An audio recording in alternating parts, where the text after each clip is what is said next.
오늘은 조니 에릭슨 타다라는 이 한 여인에 대한 인물을 소개하며 부활절 설교를 좀 시작해 볼까 합니다.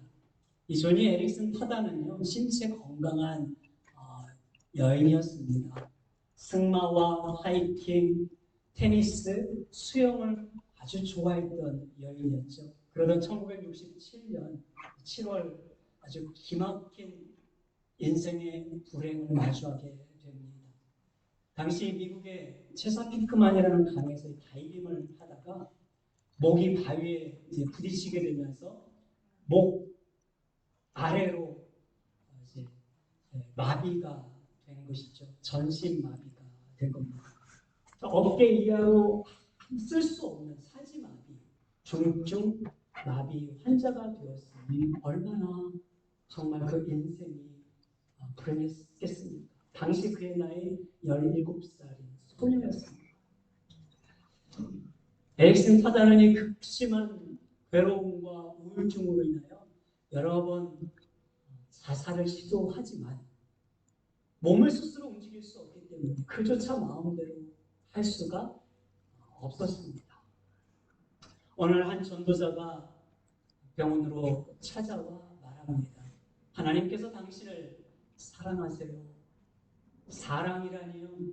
사랑하는데 이 모양이 될 수 있습니까?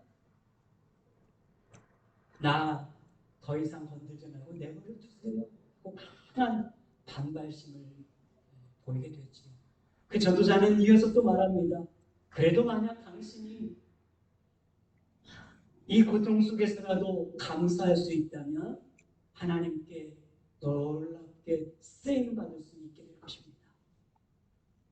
이 이야기를 들은 이 조니 에릭슨은 그 말을 생각해 보면서 그래, 그러면 하면 감사를 해볼까? 이를 악물고 감사를 하기로 다짐합니다. 그리고 이제 성경을 읽게 되는데 성경을 읽다가 자기와 똑같이 몸을 움직일 수 없고 마비 상태처럼 십자가에 달려 무기력하게 죽어가던 예수님을 만나게 되는 것이죠. 그녀는 생각합니다. 지금은 손발을 전혀 쓸 수 없는 상태지만 그날이 오면 나도 예수님처럼 건강한 몸을 갖고 의의 옷을 입고 새로운 몸을 얻게 될 것이라는 그런 소망을 갖게 되는 것이에요. 이후에 이 조니 에릭슨 타다는 그 삶이 완전히 달라집니다. 그래서 자기의 인생을 자기와 같이 장애를 안고 살아가는 사람들을 위해서 쓰임받으면 좋겠다 이런 생각을 하게 됩니다. 그리고 그녀가 입으로 붓을 물고 그동안 묵상했던 그 주님의 은혜를 그려가기 시작해요. 이것이 화제가 됩니다. 많은 사람들에게 알려지게 돼요. 그리고 방송에 초대가 됩니다. 그리고 이 방송에 나와서 그녀가 겪은 이 고통 속에서 만난 주님을, 예수님 안에 있는 소망을 전하는 삶을 살게 됩니다. 많은 책을 저술하기도 했습니다. 이 조니 에릭슨 타다의 희망의 노트라는 책은 여러분들이 꼭 한번 읽었으면 하는 저의 마음도 있습니다만 1979년 이 조니를 스토리 삼아 만들어낸 영화도 개봉된 적이 있었습니다. 자, 조니 에릭슨 타다는 이렇게 말합니다.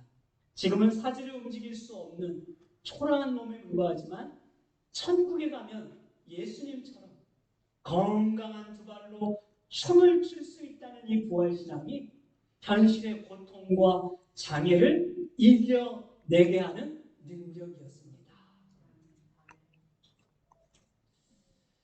여러분, 이 여인의 이야기를 생각하면서 부활신앙을 다시 곱씹어 보게 되었습니다. 많은 그리스도인들이 부활신앙을 마치 천국 가는 티켓 정도로 생각하는 것 같습니다. 그것은 바른 믿음이 아니에요. 반만 믿는 거예요. 50%만 된다는 거예요.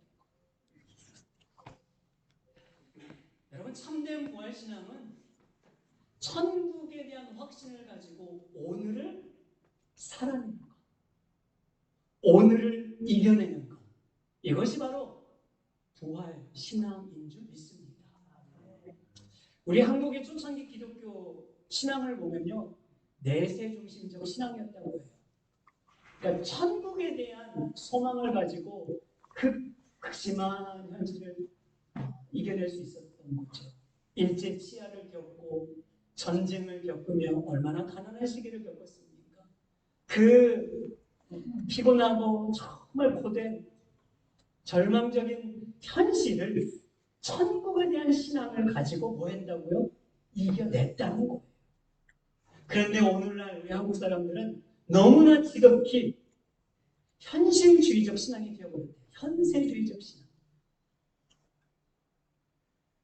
그냥 사는 동안 잘 먹고 잘 살고 성공하고 누리면 된다는 기복신앙이 되어버렸다는 거예요. 왜 이런 결과가 나타났을까요? 부활신앙과 현실을 분리시켰기 때문에. 부활신앙은 부활신앙이고 내 현실은 내 현실이고.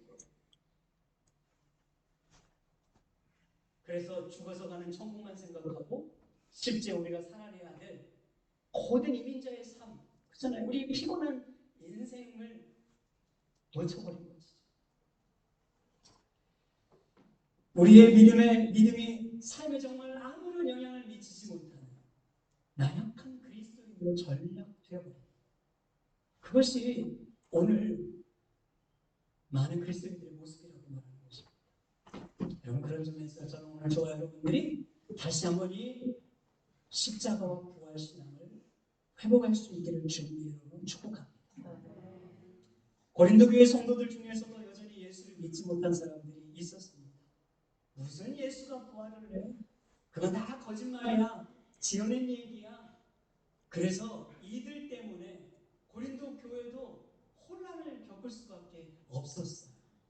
오늘날 예수의 부활을 믿지 못하는 사람들 많습니다. 성도만 있는 게 아니라 목회자들 중에도 있어요.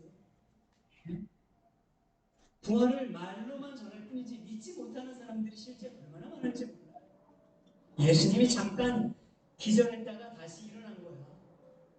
예수님을 추종하는 사람들이 꾸며낸 이야기에 불과해 무슨 사람이 죽었다가 살아나겠어? 라고 생각하며 부활 음모론을 조장하는 사람들이 있어요. 그런데요, 이것이 죄인들의 속성인 거예요. 죄인은 그래요. 어두움이 빛을 알지 못하였다는 말씀처럼 죄인된 인간은 빛으로 오신 예수님을 깨닫지를 못해요. 그러니 그냥 좀 배웠다고 하는 그 얄팍한 지식으로 그 예수님의 진리를 헐뜯고 무너뜨리려 하고 왜곡시키는 거예요. 그런데 여러분, 우리가 그냥 다 제쳐두고 이 사복음서만 한번 제대로 읽어봐도요, 주님의 부활을 거부할 수 없습니다.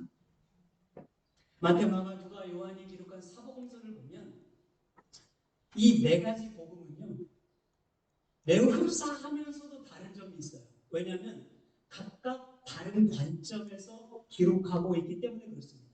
그래서 이 부활의 장면에 있어서도 좀 다 달라요. 예를 들어서 그 부활을 그 무덤에 처음 올라온 사람들의 기록도 다르고, 시간대도 좀 다르고, 무덤 문이 열렸던 것을 보았다는 반응도 다 다르고, 무덤 주위에 있었던 존재에 대한 기록도 좀 다르고, 그리고 그 부활의 장면을 증거한 모습도 다 다릅니다.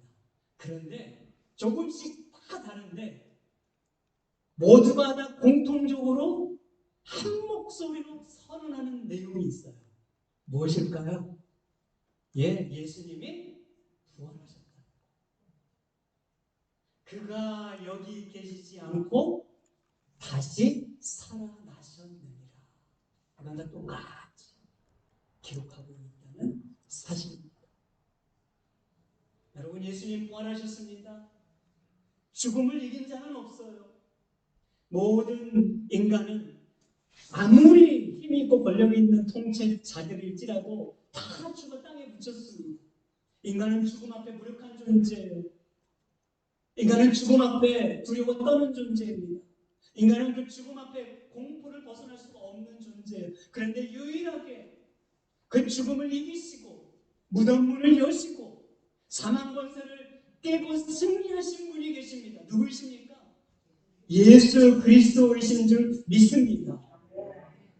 그래서 예수님만이 부활과 생명의 주가 되시는 거예요. 그래서 예수님만이 우리의 유일한 구원자이신 겁니다. 사도 바울은 이 고린도전서 15장에서 그 부활에 대해 왜곡하고 믿지 못하고 흠집을 내는 자들을 향하여 아니요, 그건 당신들이 잘 모르는 소리요. 성경만 한번 읽어보세요. 정직하게. 부활이 얼마나 확실한 것인지 부인할 수 없는 그 현장을 여러분들이 경험하게 될 것입니다 하면서 그 부활의 아주 분명한 확실성을 부활의 역사적인 내용과 부활의 핵심적 복음의 내용과 부활의 순서와 부활의 몸과 부활의 승리를 차근차근 기록해주고 있는 것입니다. 그리고 오늘 마지막 결론 부분을 우리가 읽은 거예요. 저는 이 본문을 중심으로 우리의 삶에 경험되는 부활신앙의 능력 두 가지에 대해서 여러분과 적용적으로 나누려고 합니다. 자, 여러분 첫 번째로 부활신앙은 삶을 이기게 하는 능력입니다. 믿으십니까? 오늘 57절 말씀 다시 한번 보시죠. 자, 같이 읽습니다. 시작. 우리 주 예수 그리스도로 말미암아 우리에게 승리를 주시는 하나님께 감사하노니. 아멘. 여기 보면요, 앞에 있는 내용, 부활이라는 내용은 다 미래형이에요.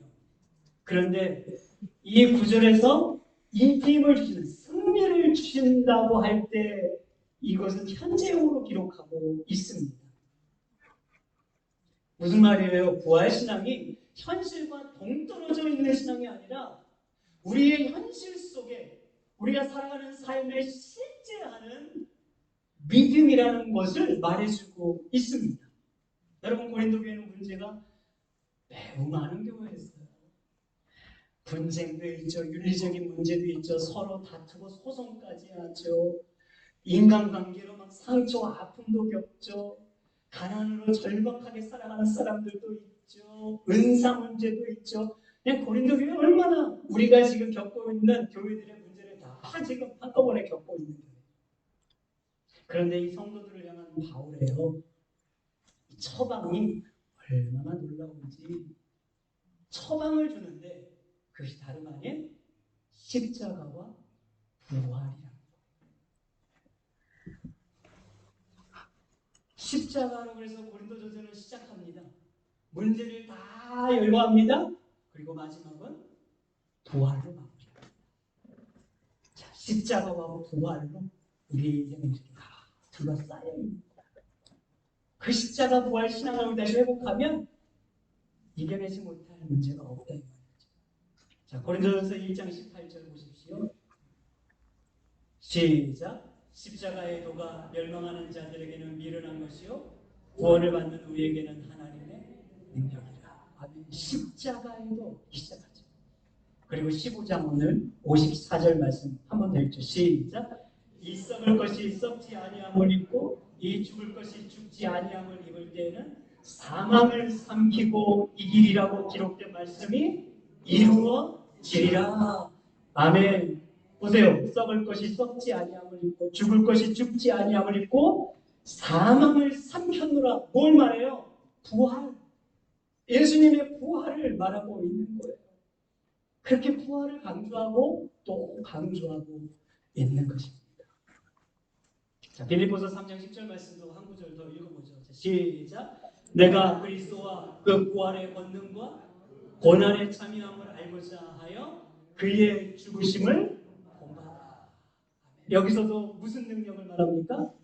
부활의 능력. 이게 앞서고 있어요. 앞에 기록돼요. 부활의 능력을 가지면 고난, 어떤 고난도. 그죠? 고난이 뒤에 나오죠. 어떤, 순서적으로는 고난이 먼저예요. 사도 바울은 부활을 먼저 기록하면서 부활 신앙이 어떤 고난도 극복하게 만든다고 말하는 거죠. 여러분, 십자가 신앙과 부활 신앙을 가지면 이겨내지 못할 문제가 없어요. 오늘 죽는다 해도 천국에 가는데 무엇이 문제입니까? 문제 있으십니까? 여기서 또 문제 있습니다. 이러면 곤란하네요. 저는 좀 더 살아야 됩니다. 이렇게 하면 곤란합니다. 주님이 오늘 나를 데려가시는데 천국에 가잖아요. 무슨 여러분 우리에게 문제가 있어요. 얼마나 감사한 일입니까?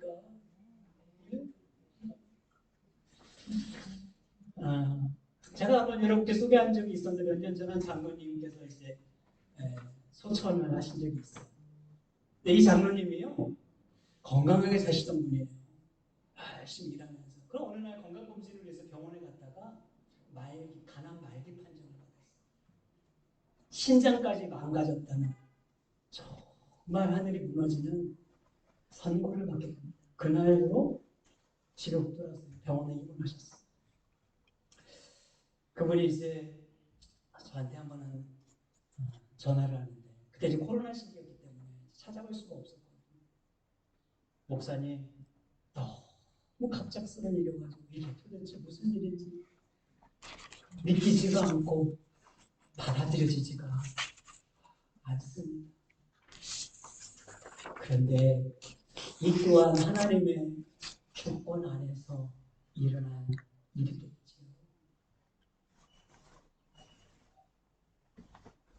그러면서 또 어느 날 저에게 이렇게 말을 해요. 목사님, 만약 하나님이 저를 다시 살려주신다면 주님을 위해서 열심히 헌신하고 싶어요. 남은 인생을. 그런데 주님이 저를 데려가신다 해도 괜찮아요. 왜? 영원한 천국 소망이 있잖아요. 그래서 괜찮아요, 목사님. 그러면서 이분이 한 날은 저를 왜 기도해 주고 싶다고 전화기로 마지막한 작업으로 저를 왜 기도해 주고, 얼마나 정말 그것이 위로가 되는지. 여러분, 지금 죽음 앞에 있는 그분이 오히려 저를 위해서 간절히 기도해 주고, 저는 그 이후에 장로님을 위해서 간절히 기도해 주고, 그렇게 전화를 끊었습니다. 그리고 얼마 되지 않아 하나님 부르심을 받았어요. 그 기간이 한 달 정도 됐어요. 그분을 생각할 때 그런 마음이 들더라고요. 얼마나 사실 그게 두려운 마음이 들 수 있잖아요. 그런데도 그 모든 죽음이라는 두려움도 공포도 절망도 감사로, 천국 소망으로, 부활 소망으로 승화시켜가는 것이 너무나 감사하더라고요. 그 고백을 해준 것이 저는 너무나 큰 위로가 돼요.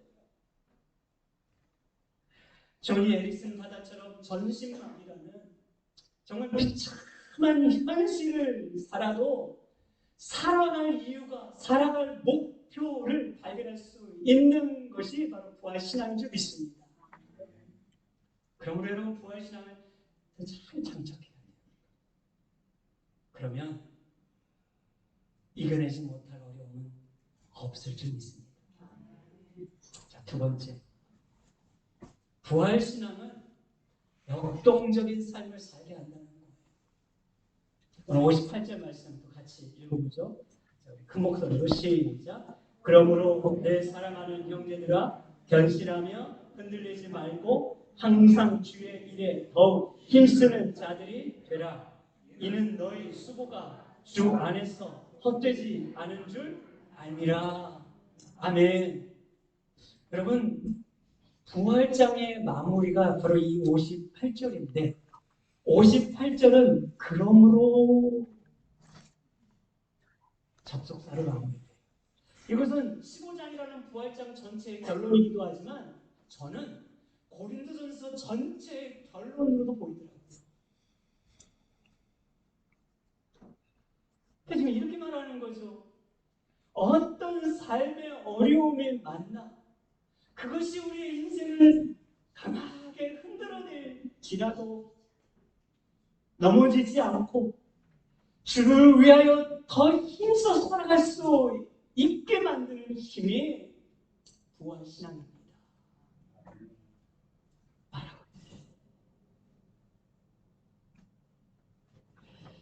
여러분, 이 땅을 살아가는 사람들에게 흔들리지 않는 인생이 없습니다. 시인 도종환의 흔들리며 피는 꽃이 아니고 시에 보면 이런 구절이 있어요. 여러분께 소개해드립니다. 흔들리지 않고 피는 꽃이 어디 있으랴. 이 세상 그 어떤 아름다운 꽃들도 다 흔들리면서 피었나요? 흔들리면서 줄기를 곧게 세웠나요? 흔들리지 않고 가는 사람이 어디 있으랴? 젖지 않고 가는 삶이 어디 있으랴? 흔들리지 않고 살아가는 인생은 아무도 없어요. 예수 믿는 우리들도 흔들리지 않습니다. 바람에 꽃이 흔들리듯 그렇게 인생은 흔들려요. 돈 때문에 흔들리고 관계 문제에 흔들리고 상처와 아픔과 슬픔 때문에도 흔들리고 삶의 목표와 꿈이 무너지는 걸 보며 흔들리기도 하고 건강이 무너지는 걸 보며 흔들리기도 하고 세월 앞에 장사 없다고 자신의 초라한 모습을 보며 흔들리기도 하는 것입니다. 하지만 부활신앙을 장착한 성도들의 삶에 대한 태도는 다르다는 것입니다. 우리는 흔들리다가 어느 날 사라지는 공허하고 허무한 인생을 사는 인생이 아니기 때문에 우리는 흔들리다가 그렇게 인생을 어느 날 떠나가는 의미 없고 가치 없는 삶을 살아가는 인생이 아니기 때문에 왜? 예수 믿는 성도들에게는 히브리서의 22장의 말씀처럼 영원히 흔들리지 않는 천국 하나님의 나라가 우리에게 주어져 있기 때문인 줄 믿습니다. 베드로 사도가 고백한 이 베드로전서 1장 3절에서 부활로 인하여 우리에게는 죽은 소망이 아닌 산 소망을 붙잡고 있기 때문인 줄 믿습니다.